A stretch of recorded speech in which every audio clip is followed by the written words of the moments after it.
You're listening to the Basketball Lab podcast with your hosts Mark Shannon, Mark Clark, and Marco Corona. They'll discuss all the top news and stories from around the basketball world while giving their opinion and insight. Now, here are your hosts. Welcome back to another episode of the Basketball Lab podcast. I'm your host, Mark Shannon, and I'm joined by my co-host, Mark Clark and Marco Corona. Guys, I think this is the fastest offseason. Like, it's been crazy, like the amount of news, trades, free agent signings. It's like back to back to back to back. I think Woj, Shams, and all these other guys are working triple time out there, getting all these rumors out, these signings out. It's been pretty crazy the last couple days.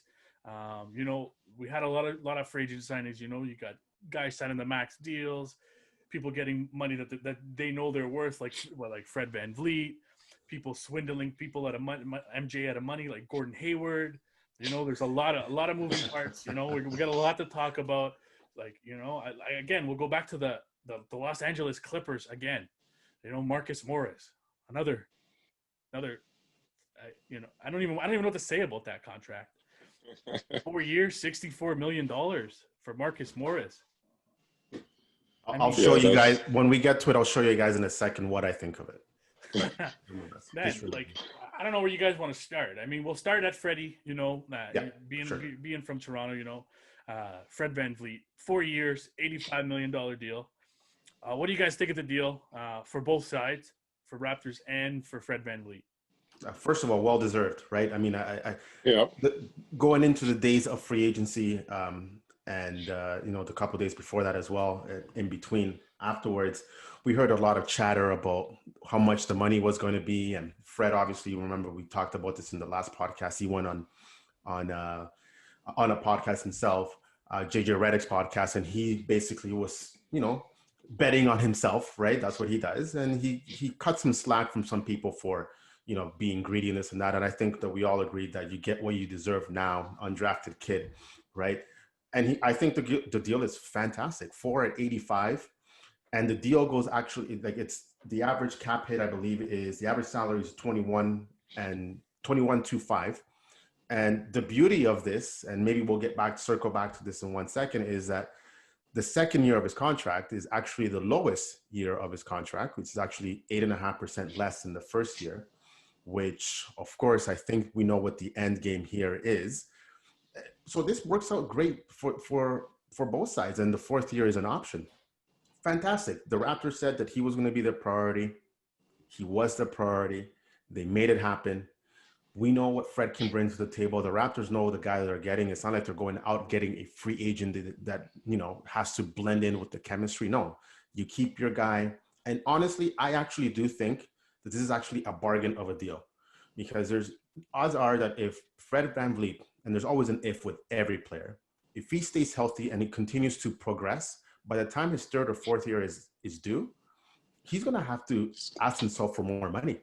Yeah. So you're probably going to get the best 4 years at a well-deserved bargain rate still. Now, again, we're talking 85 mil to the average person. I mean, whatever, that's not a bargain, but I think this is a phenomenal deal. Well done by Masai and Bobby. He still works with the Raps. People forget Bobby's the actual Bobby. Right? But no, I love this deal for both Fred, well-deserved, and for the Raptors for making it happen and still leaving room to do some things, at least to start in the following summer, which is a whole other topic, if you know what I'm saying. Yeah, shout out to the Raptors, Masai, Bobby, and also shout out to Fred. Bet on himself there, and actually signed that deal. I think it's a great deal. It's a fair deal for both sides. It's as you said, Marco, the Raptors got him on a bargain, but still, it's a fair bargain for both parties. There's no better fit for Fred. He's already has his position and his role here. He's already mentoring the young guys and stuff. He's about to step in the shoes of Kyle Lowry to be the main guy and the conductor on the floor that's running the show. So it's Marco said it all. It's an awesome deal. It's a pretty good deal. I'm happy for Freddie. He really deserved to get paid. As you said, Marco, it's the Raptors are gonna get probably the best 3 to 4 years out of him from this bargain deal that they got. So shout out to them for be able to pull that off, and also to Van Vliet for wanting to stay in Toronto. Of course, because absolutely. I'm pretty sure he could have gone elsewhere. Yeah. Sorry, and just to circle back, when I say bargain, I don't mean that he got ripped or the Raptors completely. No. Like, that's why I said it's a fair but what bargain. I'm saying is, based on what we know, what he can bring, he's already won a championship here, right? And we know what he's going to bring in the future based on that for the next 4 years, and what the market is bearing based on the numbers that are being thrown out there. And this is nothing what's going to happen next year.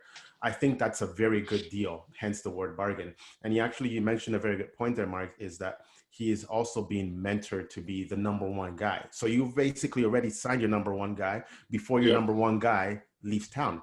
And it's not a matter of if Lowry's going to leave. It's a matter of when and how it's going to happen. We all know it's going to have to happen. So just like in football, you got to have your quarterback, right?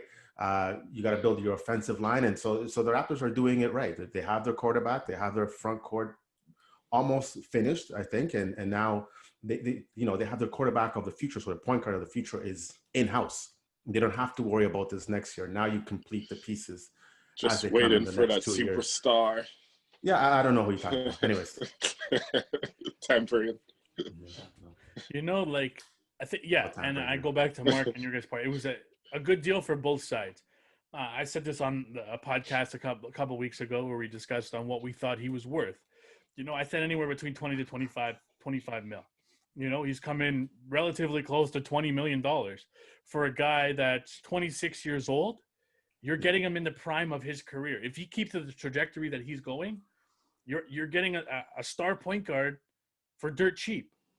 You know what I mean? You're getting somebody it's dirt cheap in terms of right now, maybe for. You're talking about pay dirt, not like dirt. Yeah, in terms of it's great in terms of it's a hometown discount, so to speak, for the Raptors, but it's not a hometown discount because Fred is getting what he's worth.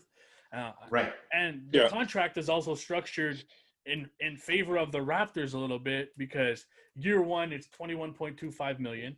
Then in year two, it drops down to $19.67 million, which gives them a little more flexibility in terms of that 2021 draft class. It's smart thinking on the part of Freddie. It's smart thinking on the part of the Raptors to get something like that done. And then, year three, it goes back up to 21.25. And then year four, which is his option year, where he could leave at 29. You don't know. He could be an all-star at that point, go out and secure a lot more money at 29 years old. You know what I mean? He set himself up for the future in terms of what he's going to make for a guy that was undrafted, for a guy that had to endure himself going through the G League, making his way onto the Raptors bench, then making his way to the starting lineup. And we see what he's become with the Toronto Raptors. I mean, I think it's a great deal for both sides. Like I said, you can't knock this deal on any side. And, you have people that are always going to say, it was an overpayment, blah, blah, blah. I don't know how you say it's an overpayment for a guy that has proved himself the last 2 years at least as a starting point guard, shooting guard, whatever he is. No, I agree. Based on Freddie's contract payment plan. Like that. The payment. Does that say anything about Masai to you guys? About Masai's contract? What do you mean? Seeing as his pay is down by 8% for the year two, does that indicate maybe Masai is going to stay because they'll try to, lower some guy that they really need? Oh, in that sense. Well, I think it's an underrated part of the contract. And I think the Raptors and Masai and Bobby are looking at the big picture, right? Because at the end of the day, this doesn't affect Masai, but it sort of does in the way of if Masai is setting you up. Okay, there's two ways he can go about it. Either Masai obviously is going there's a plan. there's a bigger Obviously plan. they There's signed a always a bigger contract with a plan. right? Yeah. So to me, it's the Raptors have left enough room on next year to go out and do what they need to do in one of the biggest free agent seasons that we're going to see, right? Number one. Yeah. Number two, and I think you see it in a lot of sports. There's times where if there is uncertainty in the front office, ownership will not allow you to do certain things because they don't know that you're coming back. They don't either want you back, and the guy who is driving the car may not even want to come back. However, the Raptors keep things so tight-lit that right now you never know. First of all, you don't even know if Masai is already signing. We are just fooled. Like, it could be that way. Likely not, but all indications are that either Masai is going to leave this place in the most spotless position ever, or he knows that he's going to get paid. Right? He's either setting them up to succeed or he's staying. Well, one way or another, I think if he leaves the organization, and I hope that if he does leave, Bobby stays. Either way, he's cleared the way for this organization to move forward, right? He's not making deals and then leaving this organization high and dry. Yeah. And then whoever comes in, whether it's in-house or from the outside, is coming into a crap show, right? So at this point, I think it's a good thing, but I don't think we can read too much into it. I mean, it really depends on how you want to look at it. So, like I said, I look every day to see if Masai is signed, and it's not going to happen. But they keep on saying that when the right time comes, they'll do it. So I guess we have no choice but to wait. Pay the man. Yeah. Keeping up with the Raptors, I mean, it wasn't all sunshine and rainbows for the Raptors. I know they did lose Serge Ibaka, Marc Gasol. We kind of figured he was going to be leaving with all the rumors prior to it going to Barcelona and all that stuff.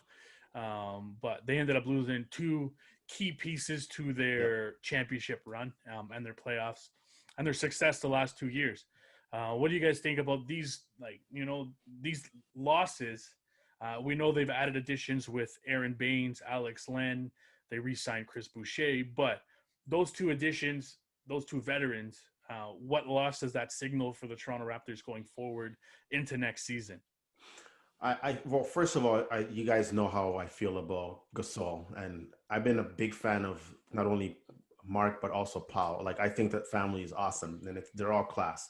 So shout out to Mark for helping this city, with the championship.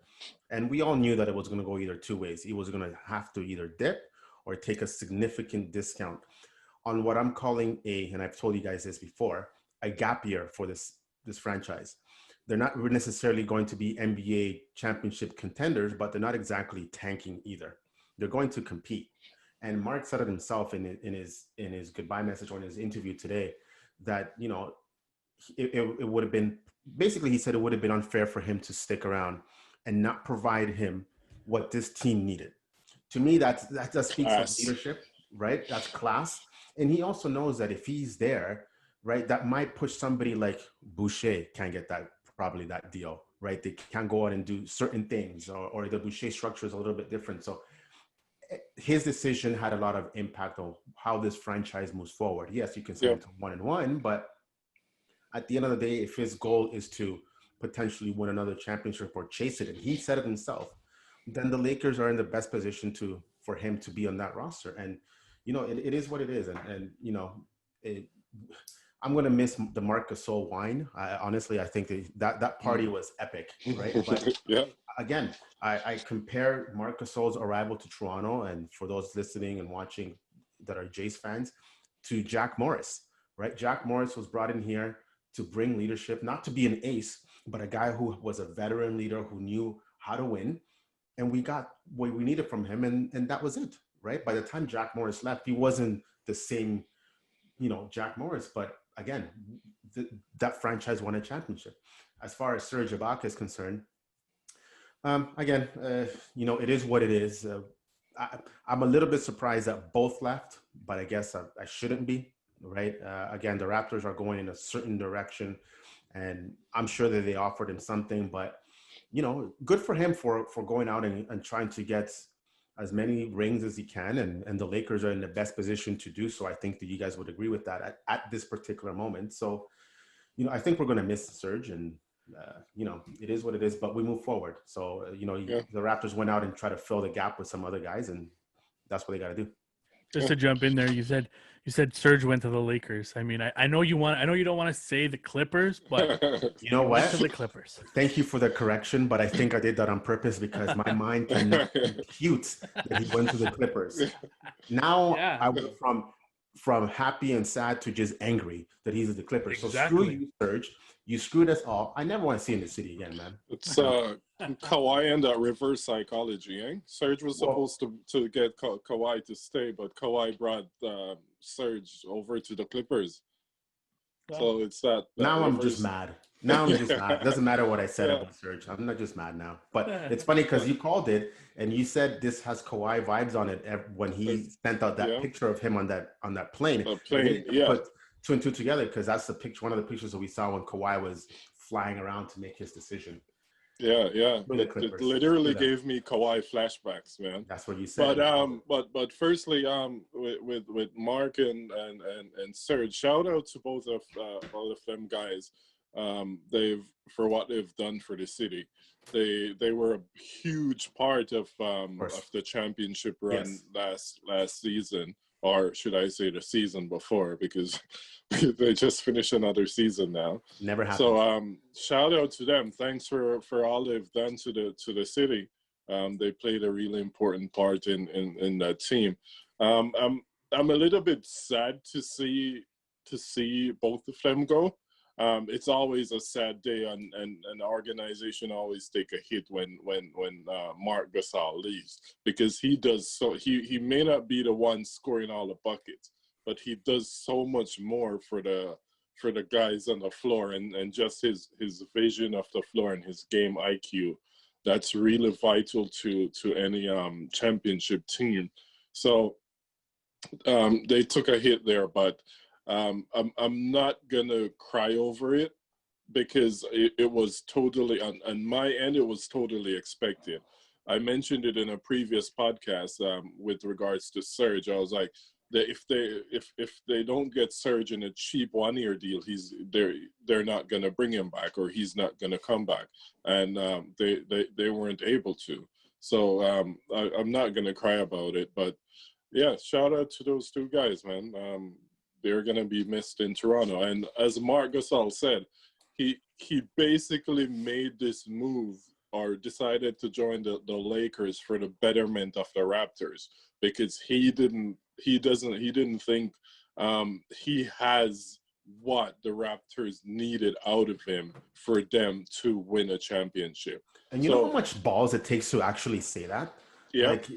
It's like he's not saying he's washed up, but the way, and he knows better, the way the Raptors want to construct a team and run their offense and their defense, he can't do what they're looking for him to do. He's better fit in LA. We'll never know, but it takes a lot of cojones, man, to actually say, I can't do what you're asking me for, right?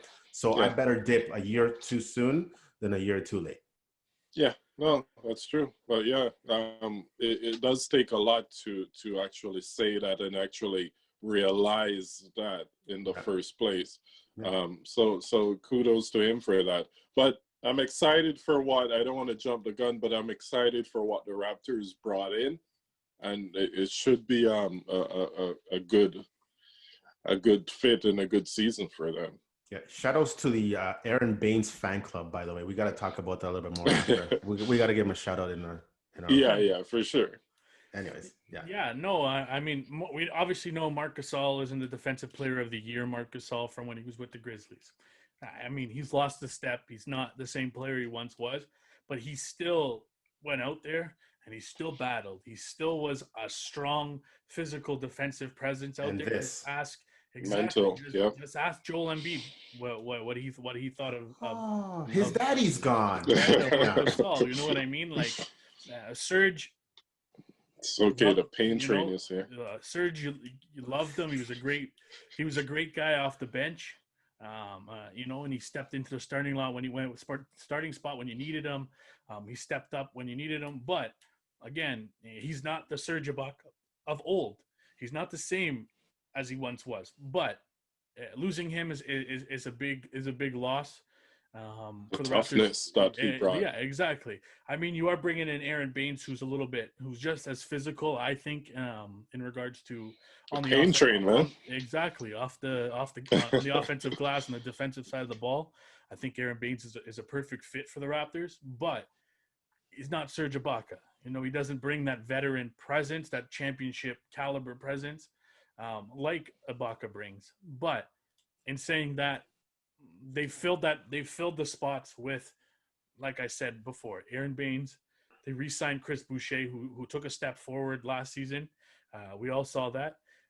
And then they also added Alex Len, who hasn't had the best start to his career after being drafted high in the NBA draft. Maybe he could be a reclamation project for the Toronto Raptors, because we know how Nick Nurse is with players that haven't reached their potential, or have a chance to reach their potential but haven't been able to reach it under the great tutelage. Just look at guys like Fred VanVleet. You know what I mean? He's been able to get the best out of Fred VanVleet.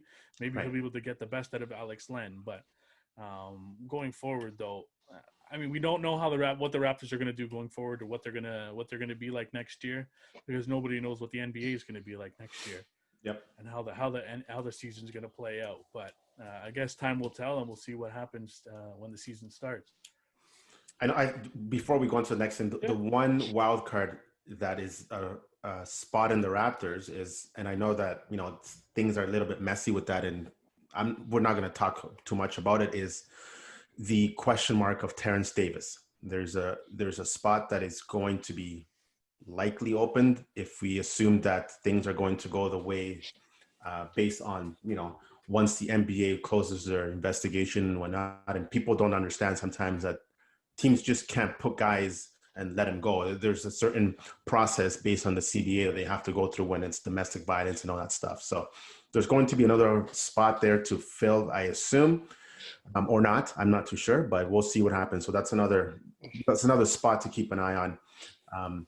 But you know, they feel that, no, they got other guys coming down the pipeline as well. So we'll see what happens.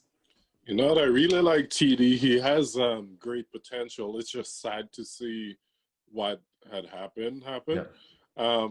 Hopefully everything works out for the best, and he gets to continue his career with the Raptors. I don't know if he'll be here, to be honest with you. I think if everything, again, this is just, you know, us reading what, you know, speculation, but if it is what it is, then I don't think he's here. And unfortunately, that's just reality. And we all know the Raptors don't condone anything like that. No, so. For sure not. No. Yeah, Sorry, I got a little dark there for a second. And maybe the writing's on the wall. Writing was on the wall when they drafted Malachi Flynn. You know, he's kind of a Fred VanVleet 2.0, and you know that he's another point guard, shooting guard that, you know, Terrence Davis might lose that spot because you drafted a guy like Malachi Flynn. But moving on to another signing. I mean, restricted free agent Brandon Ingram. You know, we've seen a lot of max contracts, a lot of rookie contracts being signed over the last few days. That 2017 draft class, I mean, talk about stacked, like, with talent. Brandon Ingram signed a 5-year, $158 million deal. Yeah, you know, I think it's a great signing for the Pelicans. They needed to bring him back. I mean, I think it was a mere formality that was going to happen. They couldn't let, you know, a key piece of their future go to a team, and I don't think another team was willing to spend $158 million or close to it on Brandon Ingram at this time with the pandemic and all that stuff, unless you're the Charlotte Hornets. But then again, we'll get into that after. But what do you guys think about the 2017 draft class? Like, you know, De'Aaron Fox, Bam Adebayo, Jason Tatum, Brandon Ingram, Donovan Mitchell. What do you guys think about those guys signing their contract? And in terms of that draft class being one of the best draft classes in the last 10 years. You know, so I'm glad that you put them all together, right? Because you got 4 guys, is that right? 5. 5 guys that signed max deals. You got to lock him in now, lock him in early. These teams by now, they know what they have, right? So it's not like, again, they're not going out and getting a guy from another organization to come in and then try to blend with their culture. These guys are stars in their own right, in their own teams, and within, the league as well. Like, I don't know, maybe, and this is for another topic, out of those five, who is, if you had to choose, who is the one guy that you start your team with? But listen, good on every team that has been able to lock up their star and their superstars in the making. I'm happiest for Ingram because his path was a little bit, different with the Lakers and everything else starting. That people forget he was a Laker, right? Not a Clipper, a Laker, the team that matters in LA. I said it.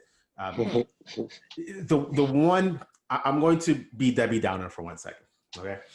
The one team that I'm going to question, not because of the player, but because of the team, is the Sacramento Kings. I just hope, for Fox's sake, that the Sacramento Kings have turned the corner. Because every time we see the Kings do something right, something else goes wrong. I thought that they had a chance to hold on to Bogdanovich and surround Fox with other shooters and other players. That's fine. They drafted Halliburton, right? Was it Halliburton? Yeah, Halliburton. That's cool. But they could have had, the entire pie. Again, the Kings paid the right guy, and that's totally fine. Aaron Fox is a stud. And I really hope that this is a start of a trend upwards for the Sacramento Kings, because my goodness, it's been 14, 15 years since they were relevant, right? Look, you got to look down the standings or up the standings rather. You look what the Phoenix Suns have been doing. Sacramento, step up. You got your guy. There's no excuse now. Surround them with the right pieces. You drafted your guy, okay, and keep it going. And they signed Hassan Whiteside, but nobody gives a crap. No, I'm joking. No, it's a good gap move for them. Yeah. I'm sure that they'll get in something next year to fill that as well. So, but no, I am happy for all these guys getting paid. I am intrigued about Bam, because I think Bam is in the right system, right? I'm almost curious if he was somewhere else, if he would have got that sort of cash now. So I don't know, like Bam, I see him sort of like in the Pascal Siakam kind of bus. I don't think there's going to be, like, the Miami Heat are built a little bit different in that sense, but it's going to be interesting to see how Bam now with the cash reacts to the following year. Because now you're a man paid, now you're a target.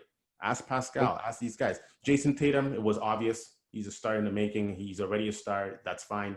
It is what it is with the Celtics, whatever. But I'm looking at these two teams. I'm looking at Bam and I'm looking at the Sacramento Kings to see how that goes in 2 years. Yeah, shout out to the 2017 draft class. As you mentioned, Shannon, it's the best draft class in 10 years. They had some amazing, or have some amazing players. All these 5 players that you named off, they well-deserve max contracts. But special shout out to Brandon Ingram, because as you mentioned, Marco, he was with the Lakers. He got cut or traded to the Pelicans, and he literally went to the Pelicans and made the team his team. He took over. It was a complete different type of player from being with the Lakers to being with the Pelicans. Right.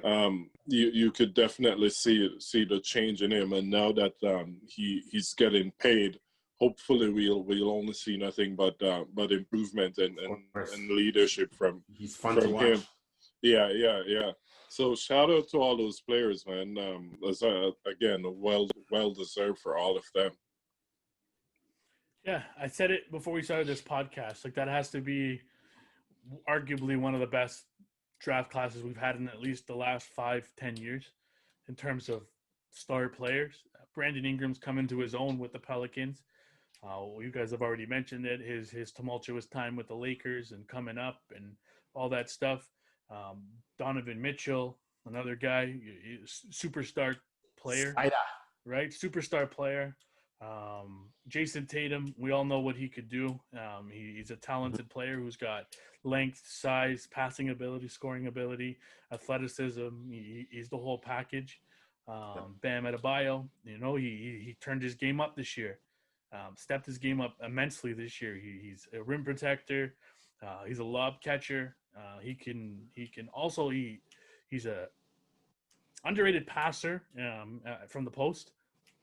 And then De'Aaron Fox, another guy who's he's taken the reins of the Sacramento Kings and the point guard spot there, and he's looked really good. It's too bad the Sacramento Kings haven't been a good team the last few years and to take advantage of his skill set. But going forward, on Marco's point, in terms of who would you start building a team around? I know you said leave it for another podcast, but I'll give you a name. I'm going to start with Donovan Mitchell. There's nobody I would start other than I would build my team around Donovan Mitchell. Who would you guys start your team around out of that draft class? Boy, Man, okay, fine. I'll say it. Fine. I think I start with Jason Tatum. Oh, come on! Don't pick my player. For all the reasons that you mentioned, he's got length. Yeah. Okay, first of all these guys are young, but he's 22. He's got length. He can score. He's a decent defender, and I think he's actually going to get better. He does a lot of the things that you want your star players to do, and I think that he is getting better and better every year. And this guy, I know he was one and done in Duke, right? So he comes from a good pedigree, right? Like he's everything that you want in a superstar in the making. Yeah. I love your pick of Donovan Mitchell. If Jason Tatum is not there, then I'd probably switch that up. But it's not like there's a significant drop off between 1 and 5. But yeah, my pick would be Jason Tatum. Yeah. I still hate Boston, just for the record. I just want to keep that clear. That's who I had in mind too. I would pick Jason Tatum too. Obviously, Mitchell is great. Is a great player. We've all seen what he can do. There's no doubt about that. No doubt. He's sick. We all would pick him first, but Tatum is that next guy that's as dominant as Mitchell, and his game has developed a lot, and he's proven to have that star potential. So definitely Jason Tatum. And if I was supposed to take those two out of it, the next guy would be Brandon Ingram. There's not a bad pick here, really. No, honestly, there isn't. Yeah, no, like I said, Donovan Mitchell, he's an elite scorer. He can do it all. When you're in the fourth quarter, that's one of the guys you want to have the ball in his hands. He could play the 2, he could play the 1. He's not a bad defender at all in regards to that. So that's who I would start my team around. But Jason Tatum's another solid pick for to run your team around. Just one thing before we get on to our winners and losers of free agency thus far, or the off season thus far. Yes. Who was the most underrated signing for you guys? If you're talking like underrated, right? If you're talking underrated, I'm talking about Crowder. I think that the Crowder signing it was so under the radar that I actually forgot where he went. The Crowder signing is to me, I've always wanted Crowder, to be a Toronto Raptor, because I think that he would be a perfect fit. So in my opinion, Crowder signing is the most underrated, not talked about enough. The Gallinari one is an interesting one, I think. I don't know if it's underrated, but I think that they filled the need there. If he stays healthy, watch out. So I would go with Crowder and Gallinari as far as underrated. So, but if I have to pick just one, it's Crowder. Yeah, Crowder is a good pick, but for some reason I thought you hated that guy, Marco. Who, me? No. Yeah, Crowder. I hated him when he was in Boston. Oh, okay. Yeah, true story.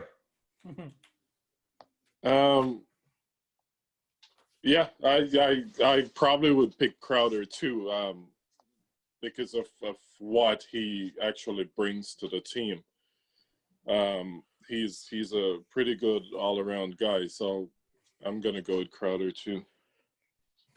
Yeah, I mean, my most underrated signing, Crowder would probably be my number 2, but my number 1 would be Christian Wood with the Houston Rockets. I think that's an underrated move by the Rockets. He's a talented big man. I think the Pistons we'll get into that when I talk about my winners and losers. I think that was a big mistake on the Pistons' part, and I think it was a huge win on the Rockets' part. He brings a big size, gets him a little bit out of that small ball, and he's not a bad talent, and I think he's got a lot of upside. And depending on what the Rockets do with Russell Westbrook and James Harden, I think it's a perfect pickup for the Rockets going forward. And honestly, at 25 years old, and what is the cap hit? Like 13 million change, if I'm not mistaken. That's not a bad deal. Nope. That's not a bad deal for Houston. But yeah, very under the radar considering the Houston Rockets are in a bit of a challenging times right now. And they don't know what's going on. In flux. Thank you. That's the perfect word. But yeah. No, I like your pick. And Crowder went to Phoenix, by the way. Yeah, I know.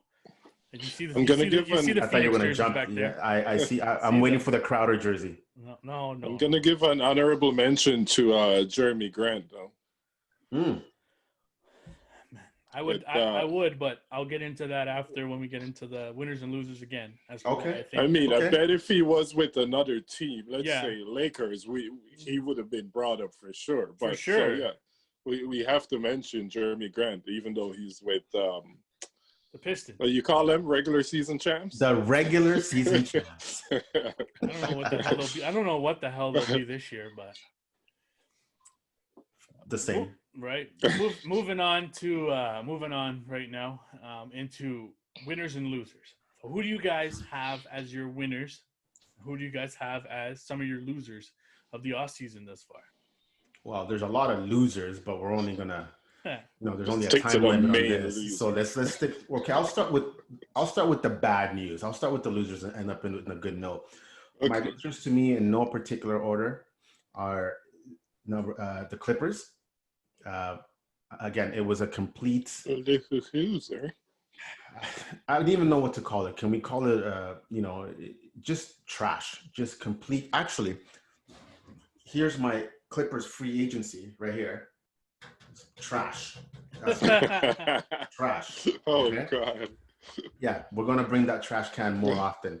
I don't know what they addressed. I think a lot of their moves were not moves because they needed to improve, but moves to counter what the Lakers were doing. And to me, the number one thing in sports, in my opinion, and Mark, you and I had this conversation before, Clark, is that the Clippers remind me a lot of the Houston Rockets a few years ago, when they were doing everything in their power to be like the Golden State Warriors. But it just wouldn't work out. It wouldn't work out. Instead of addressing their needs, they try to mirror what everybody else was doing, and it doesn't work that way. There's glaring holes in that team, and again, to my knowledge, I think they're still trying to trade Chicken Wing Lou. I don't know what's going to happen there. They needed a point guard of elite status, and that's what they wanted. And things, it is what they got. But to me, the Clippers, a big swing and a miss in free agency. Again, this is not disrespect to Ibaka, but if you look at what's left of this team, and if you want to throw in Ibaka in there now, you got Kawhi, who can opt out. You got Paul George, who can opt out. And don't forget, Serge signed a 1-and-1. So it's not a team option. I believe it's a player option. Mm-hmm. So, I mean, this is it for the Clippers. This is it this year, and that's it.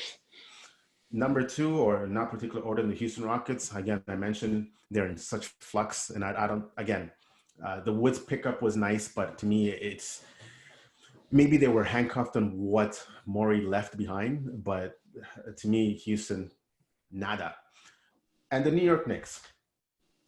Not because I just wanted to say the New York Knicks, but all we heard about the Knicks was they're going to do this, they're going to do that, they're going to do this, they're going to do that. Just like every year, Right? Weren't they supposed to sign KD and Kyrie last season? Sure. And they took the wrong exit, I guess. But maybe the Knicks have a bigger plan. Maybe the Knicks are going to go all in next year. Maybe not. More than likely not. I just don't understand they made how much room in salaries cap space? About almost 40? Unless they're sitting and waiting for something to happen. I don't know what their plan is. So those are my three losers of free agency. The winners, to me, the Hawks, because the Hawks they're a young team on the rise. They kind of sort of remind me of the Phoenix Suns, but worse defensively. right? They got their star in Trae Young, and now I think they surrounded him with some nice pieces. And let's see how it comes together. And I'll get back to that in 1 second and why that's important. The Phoenix Suns, we saw what they did in the bubble. Your Phoenix Suns, Shannon. I mean, shout out to them. If they don't make the playoffs, then something went really, really, really wrong this year. So to me, any team that is ended up in a good note and then improved, to me, that's a winner. They drafted well. They made a lot, obviously, with CP3 and all the other acquisitions, Jay Crowder, and they filled a lot of positions that people don't understand. That these are really good acquisitions. The Phoenix Suns, I think they hit a home run. And lastly is the Lakers. The defending champs actually got better. They stole Montreal from across the hall, right? Montreal's Harrell. Yeah. They moved on Danny Green. They're going to get AD back. It's not a matter of if, but it's just a matter of when. When, yeah. Right? They got Schroeder, right? Listen, this is a massive win. We're not going to have time enough to mention all the other moves, but this is a massive win for the Lakers. They I don't know, defensively, they're going to get better. Obviously, Marc Gasol is going to help them as well, but tell you what, they moved on McGee. They actually got better, if that's possible. And they still have LeBron James on their team. Like, if that's not a win, I don't know what is. So that's what I got. Yeah. So for my losers, I obviously I had the same teams. Clippers for sure took the biggest L all season and postseason. Houston, but I also want to bring up Boston and Denver, because Denver lost Plumlee and they lost Jeremy Grant. That was two big key guys for them. And also Boston lost Gordon Hayward, which was basically mind-blowing to losing him and then where he went. So I just had to throw in those two teams in there for the losers. When it comes to the winners, obviously, as you mentioned, Marco, Lakers for sure, they come out the biggest winner. Phoenix Suns, they're just stacked over there right now. If they don't make the playoffs, then man, I'm gonna stop watching basketball. No, you're not. Don't lie. Don't tell lies on this podcast. Stop nonsense. Yeah, but Phoenix Suns, they signed Chris Paul, as you mentioned. They got Booker over there. They got Ayton over there. Malik Bridges. It's like I'm expecting them to go places this season, and I'm actually excited to see. I'm just hoping that they all mesh together and they all fit well, because we all know that not all players fit in a certain city, so or in a certain team. Yeah. So let's hope they mesh well, and I'm excited to see them play. The Lakers, as you mentioned, they stole Montreal Harrell from was hilarious, by the way. from across the room there. My guy was speaking out like this. You guys, come get me. They've traded Green, which only made their team better. They've added Marc Gasol as a piece, which he's going to be really helpful. Because they need more veterans that are smart on that team. Right? IQ. Yeah. So they have a pretty good team too. So shout out to Lakers and Spurs. I think were the biggest winners coming out of free agency. Lakers and Suns, sorry, not Spurs. Shout out to DeRozan for re-signing with them, though. There you go. Nice segue. I see what you did there. He dove for the ball and he kept it in bounds. Nice. Well done. So my losers, I mean, I wrote an article about it. You guys already, seen the article, but I had the Clippers, obviously, as one of my losers. I mean, you lost Montrezl Harrell, like you guys said, to the Lakers. But a key piece that they lost, I think that's going under the radar, not talked about, is JaMychal Green. They lost him to Denver. I mean, they haven't really replaced him. Yes, they brought in Serge Ibaka, but it's a key piece to their roster, to their depth at least.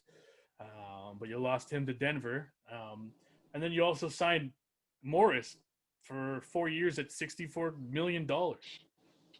Like, don't get me wrong, Morris isn't horrible, but I mean, he's not $64 million worth after the season he had last year. Like, come on, get out of here with that garbage. The Detroit Pistons, like, I have no idea what the hell's going on in Detroit. Neither do they. Man, I think they're going for the Monstars versus the Looney Tunes. Like, I think that's what they're just headless chickens over there. No, I think so, man, because they're going for, like I said, the Monstars versus the Looney Tunes from Space Jam, because they traded or signed 7 big men since the moratorium opened. 7. They're going reverse Houston. They're going reverse Houston. 7 big men. I was just going to say. Yeah, 7 big men. That's the only team they want to beat, Houston. Yeah, and they already have Blake Griffin on the team. They tried to trade him, but they realized he sucks. Yeah, so like Jeremy Grant, Wow. Mason Plumlee. Jesus. Man, the lineup is like, I don't know how they're gonna start it. I don't know how they're gonna use a lineup. Are they gonna use 7 big men, 5 big men just to play? I don't know how the hell they're gonna make that work. My next losing team would be the Charlotte Hornets because they signed Gordon Hayward. And they're stuck with Nicholas Batum.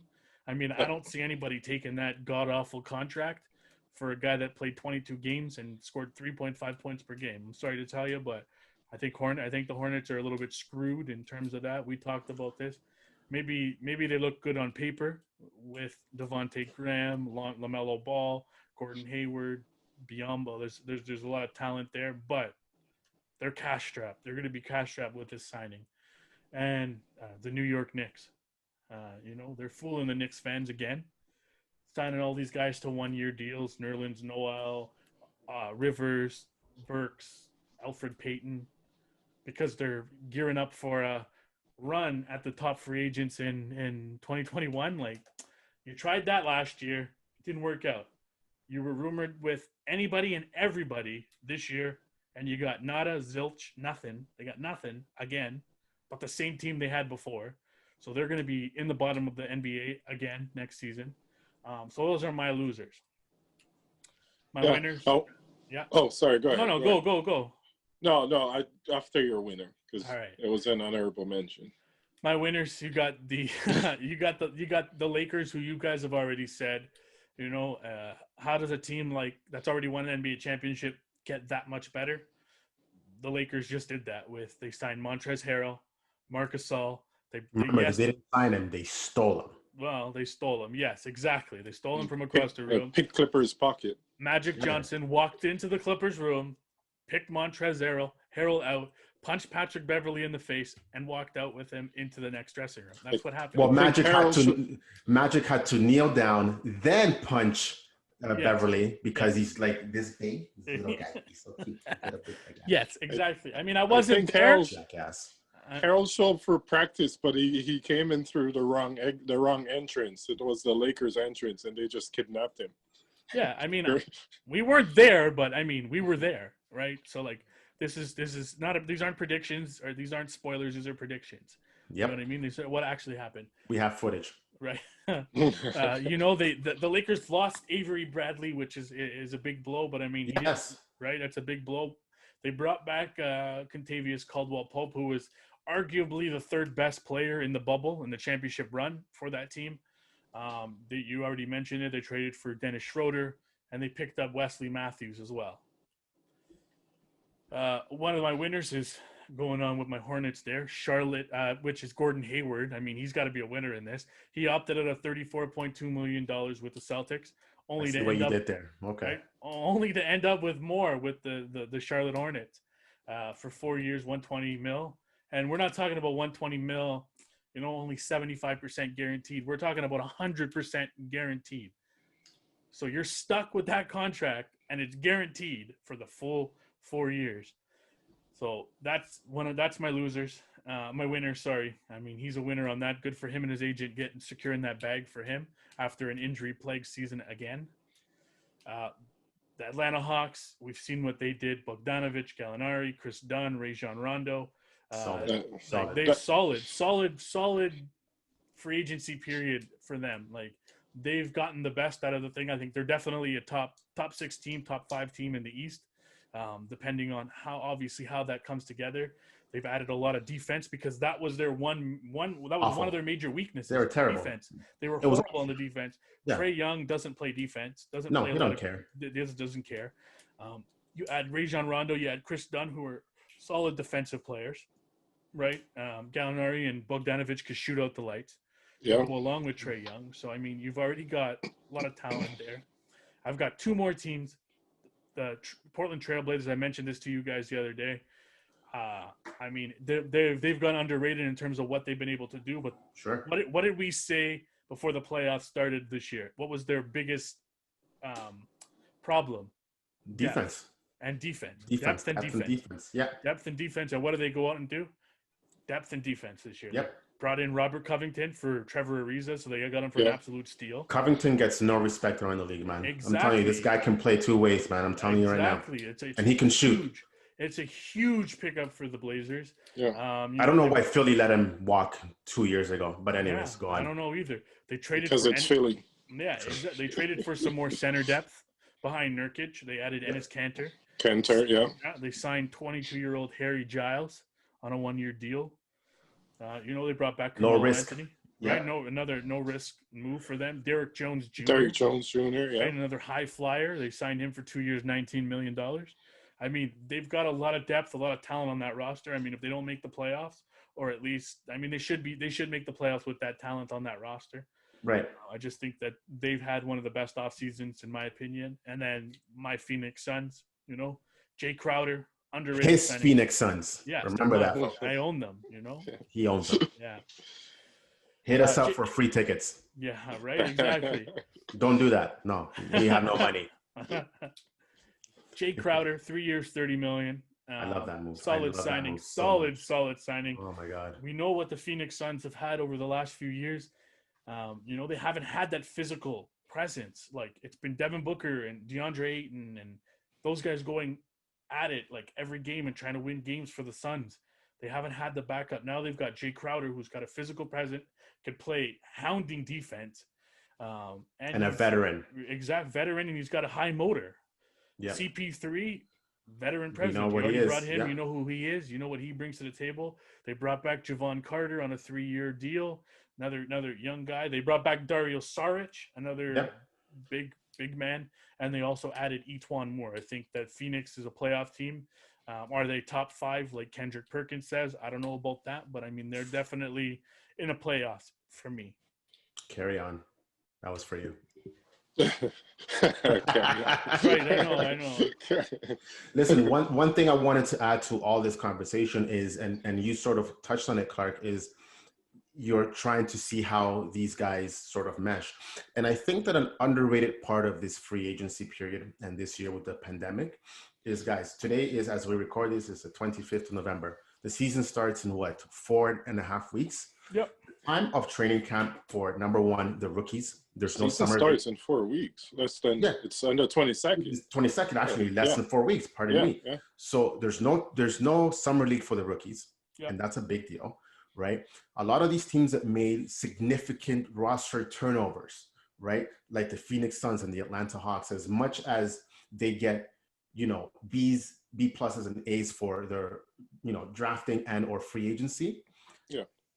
The cohesiveness time is not going to be that long. There's no training camp and then season starts and Christmas and then that's it. Boom, boom, boom. So I'll be interesting to see how these teams that made significant changes are going to gel and how quick or how long it takes rather for them to come through. So are they going to be prolonged? Is what the consistency is going to be, right?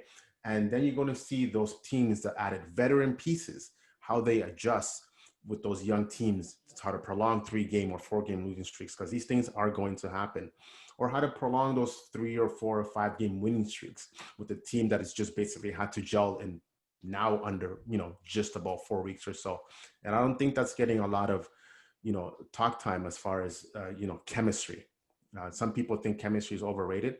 I don't think so in basketball, man. I think that a lot of guys need to know who's going to be in what spot and where they like the ball and this and that. And no short training camp and no rookie camp for these guys. Let's see what happens. Chemistry is the backbone of any team, man. If their players don't mesh, we all see what can happen. Yeah. I don't want to point fingers, but Clippers. I don't want to name names or say something. I'm talking to you. Yeah. So that's a perfect example, actually. Yeah. If the players aren't gelling and getting along, it could turn out to be a disaster. So it's going to be interesting to see when the season starts, because you could have the perfect team on paper, but when it comes down to play time and floor time and these guys playing together, it could turn out to be a total disaster. Like the Clippers. It's gonna be fun. To steal a line from Trump and his supporters. Oh God, no! Please don't do that. The media doesn't declare an NBA champion. The players do. We don't support Trump. Exactly, we don't. We definitely. The clown. Yeah, we don't. But we just lost 3 followers. No, I'm not. Hey, I don't support him. I'm just using his line against him in the terms of this. Of course, no. I'm just fake news. Exactly. We don't. When they're saying that the Clippers are going to win the NBA championship last year. No, the Raptors won. Huh? If you don't count the illegal votes, the Raptors. No, I think Kawhi and Paul George are literally in court now for fighting for it. Wow. Illegal baskets. This is, you know what? Traveling. You get a tech for that, bro. Yeah. Could be a suspension. They're gonna take away draft picks from us. Thanks. I guess before we wrap up, Shannon, this is the perfect time for you to of course, to plug our website. So we've been working on this for the last few days, a couple weeks, whatever it is, but we've dropped the new website. We're going to be providing articles. You'll be able to get our podcasts, all the news from the NBA, updates and stuff like that on our new website. It's thebballlab.com. So you can head over there right now. You can check it out. Subscribe to our page. You'll get all the updates, all the news articles, all that stuff. Like I said, you'll be able to. You don't have to go search it for us on iTunes if you don't want to. You can listen to our podcast literally right then and there. Right there. Yeah. We do want you to go to YouTube and iTunes and all that stuff as well. But you'll be able to get all our social media as well. Instagram. Everything in one place. Exactly. Everything's going to be in one place. Instagram, Twitter, Facebook, YouTube, whatever you name it, it's going to be there. So like I said, head over to thebballlab.com and you'll see. And they're allowing me to write stuff, so look out. Yes. Anything that starts with the yes guy, that's from Marco. Yes, exactly. F-bombs and F-Boston or something. Yeah. I'm going to get kicked out of the internet is basically what I'm saying. Yep. Well, probably not. No, I don't care. No, but it'll be fun. So yeah, give us a follow for sure. And yeah, contact us. And if you want some, content as well, stuff that you guys want to hear us talk about. Give us suggestions. Absolutely. Let's do us it an up. Let's email. make this as much as your show is ours. Yeah. And if you want to be a guest on the show, just send us an email, let us know. Send us an email from the website. Yeah. Exactly. Yeah. We're going to do big things. Exactly. Right. Thanks for listening to another episode of the Basketball Lab podcast. Thanks for joining us this week on the Basketball Lab podcast. Make sure to follow us on our social media. You could follow us on Instagram and Twitter at the B-Ball Lab. You can also subscribe to our YouTube channel, the Basketball Lab podcast, and you could also find us on iTunes, Spotify, and Amazon Music.